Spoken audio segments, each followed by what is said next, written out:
Madame Belloubet, nous discutons des compétences développées par la formation par la recherche. Donc, d'après vous, s'il y avait deux compétences phares à retenir, quelles seraient-elles? Alors, la rigueur de l'approche dans l'approche d'une thématique. J'ai traité d'un sujet extrêmement large, il s'agissait du pouvoir hiérarchique dans l'administration. C'était la 4e thèse du XXe siècle sur ce sujet. Je dis du XXe siècle puisque j'ai soutenu en 1990.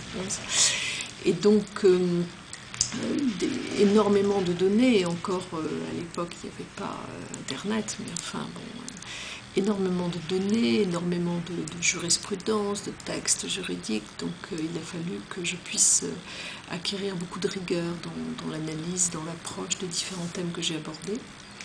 Et sans doute également, la seconde compétence a tenu à la manière dont j'ai souhaité approcher ma thèse, puisque j'ai fait une approche un peu pluridisciplinaire, avec une approche pas seulement juridique, de droit positif, mais de sciences administratives également.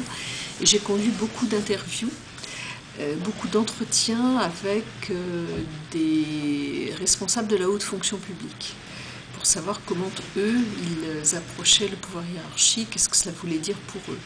Et j'ai ainsi eu l'occasion de rencontrer vraiment beaucoup de hauts fonctionnaires. Je me souviens avoir rencontré, alors je ne sais plus quels étaient leurs titres de l'époque, mais enfin Jean-Ludovic Silicani, qui était à l'époque, qui travaillait au ministère de la Culture, Bernard Tout-le-Monde, qui était directeur général des enseignements scolaires, et d'autres encore. Enfin, j'ai eu beaucoup d'entretiens dans la haute fonction publique, et même un peu en dehors. Et donc évidemment, dans les compétences acquises, c'est une forme d'aisance dans l'entretien, dans l'interview, dans le positionnement vis-à-vis de ces personnes-là. Et je crois que ces compétences-là m'ont été très précieuses par la suite.